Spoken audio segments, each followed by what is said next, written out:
दोस्तों, हवस एक ऐसी भूख है जो एक बार किसी को लगने लगे तो फिर दुनिया का कोई भी केला उस भूख को नहीं मिटा सकता, चाहे वो केला कामदेव का ही क्यों ना हो। आज हम ऐसी ही महिला के बारे में बात करने वाले हैं जो अपने पति से संतुष्ट नहीं हो सकी तो एक खुदाई बुलडोजर रेंट पर लिया, लेकिन ये भी पुराना और बेकार हो गया था, इसलिए उसने एक नया बुलडोजर रेंट पर लिया। लेकिन इससे भी काम नहीं बन रहा था क्योंकि गुफा काफी चौड़ी हो गई थी और ये बुलडोजर सकरी गलियों में काम करता था, तो फिर से नया बुलडोजर लिया गया।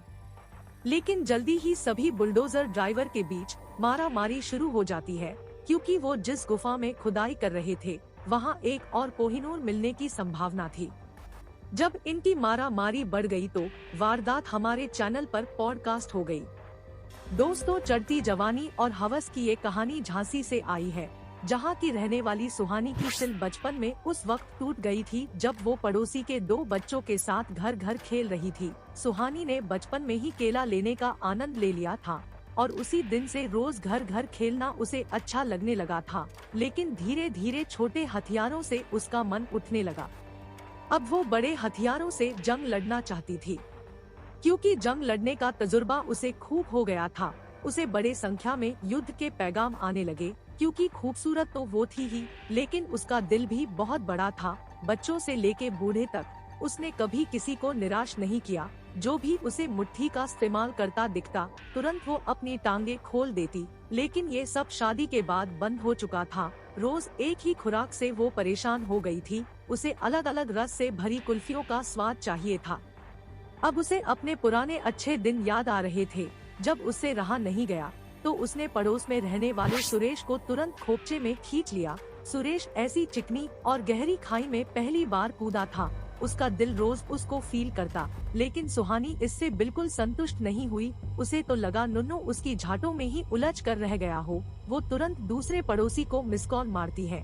मिस कॉल आते ही रमाकांत तुरंत मेडिकल से वायग्रा की 2-4 गोलियां लेके सुहानी के पास पहुंच जाता है और अगले ही पल दोनों खुद को नंगे बदन बिस्तर पर पाते। रमाकांत का पेट बड़ा था, इसलिए वो पेट अंदर करके ठुकाई कर रहा था जिससे पेट रास्ते का रोड़ा ना बने।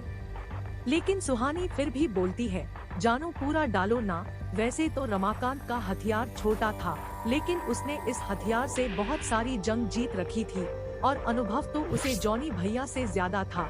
वो तुरंत समझ जाता है कि अगर मैं आज सुहानी को चरम सुख प्रदान नहीं कर पाया तो मुझे नौकरी से निकाल दिया जाएगा। तभी वो अपना 65 साल पुराना दिमाग चलाता है और बोलता है कि मेरा एक भांजा है जिसका नाम विनोद है। उसके पास बहुत बड़ी खुदाई मशीन है, उससे तुम्हारा बिल कुआं बन जाएगा और पानी भी निकलने लगेगा। इससे सुहानी बहुत खुश हो जाती है और बोलती है कि अगली बार अपने भांजे को भी साथ लेकर आना, अगर नहीं लेके आए तो मैं तुम्हें भी नहीं चढ़ने दूंगी। लेकिन सुहानी की हवस इस कदर परवान चढ़ी हुई थी कि उसे लंड का राजा विनोद भी संतुष्ट नहीं कर पाता। जैसे तैसे करके मामा भांजे उसका थोड़ा बहुत पानी निकालते हैं। इनसे सुहानी का काम चल रहा था। तभी पहले ठुकाई ऑपरेटर को पता चलता है कि रमाकांत ने सुहानी को संतुष्ट करने के लिए हेल्पर रखा हुआ है। तो इस पर रमेश बोला कि मैं भी मेरे भांजे को हेल्पर बना देता, उसका भी 12 इंच का है, वो भी बहुत गहरा कुआं खोदता है। तो इस पर इनके बीच बहस होने लगी। रमेश बोला कि मैं वो पेन ड्राइव तुम्हारे पति को भेज दूंगा जिसमें तुम्हारी वॉइस कॉल से लेके विदाउट ब्रा की वीडियो कॉल है, फ्रेंच किस से लेके 69 मिनट की वीडियो क्लिप है। इससे सुहानी बहुत डर गई और उसे बोली कि तुम मेरे पास आओ, मैं तुम्हें बैकडोर से एंट्री करवाऊंगी। बैकडोर से एंट्री की लालच में रमेश तुरंत अपना छेद वाला कच्छा उतार के फेंक देता है और नया कच्छा पहनकर दौड़ लगाता हुआ सुहानी के पास पहुंच जाता है। सुहानी लाल साड़ी पहन रमेश का इंतजार कर रही थी। जैसे ही रमेश उसके पास आता है, सुहानी उसे सस्ती दारू पिलाती है और देसी बिरयानी के नाम पर कोआ बिरयानी खिलाती है। दोनों एक कमरे में बेड पर जाते हैं। सुहानी अपनी लाल साड़ी उतारती है। उसकी साड़ी तो कामुक थी ही, साथ ही उसने काली ब्रा भी पहनी हुई थी जो उसे और भी ज्यादा कामुक बना रही थी। ये देख के बिना खुदाई के ही रमेश का पानी निकल जाता है। जैसे ही रमेश अपनी पेंट उतार ही रहा होता है कि अचानक से एक हॉकी बैट उसके सिर से टकराता है। पहले वार से ही वो बेहोश और कई बार के वार से उसकी मौत हो जाती है।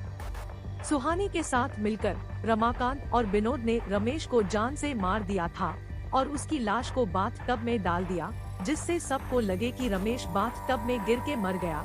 लेकिन जब रमेश और सुहानी के किस्से चारों तरफ फैलने लगे तो पुलिस ने सुहानी को उठाया और सख्ती से पूछा तो वही कहानी बताई जो आपने अभी क्राइम अफेयर पर सुनी। सुहानी के बयान पर मामा भांजे को भी उठा लिया और पिंजरे के बिल में डाल दिया। चले थे चूहे के बिल को कुआं बनाने, खुद ही बिल में जा घुसे और 12 इंच के चक्कर में सुहानी को 3 इंच की उंगली से ही काम चलाना पड़ रहा है।